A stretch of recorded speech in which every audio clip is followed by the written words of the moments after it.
ঢুকে পড়েছি। দেখো দেখো আমাকে এখন হলে ভিডিওটা রেখেছো। আমাদের ছেলেপেলে পেছনে সব আছে। আমরা এখন জানার কাছে চিন্তা করে থেকে যাচ্ছি। ভাতপুর লাগিয়েছিলাম চা খেতে। ওই যে জয় বাংলা তৃণমূলের জয়, জয় বাংলা, জয় বাংলা। ঢন ঢন খাইতে আমরা যাচ্ছি এখন রাস্তা জালালকালীন।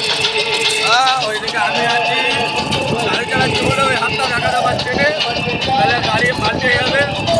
কত বড় একদম হাইরান তো হতে পারিনি, ফলো কাছে করতে পারছি না। ঠিক আছে, টুকটাক করে ভিডিও ফটো বানাচ্ছি, জনে রাখছি। ইউজারে লাইক করবেন, শেয়ার করে দিও। দেখতে পাচ্ছি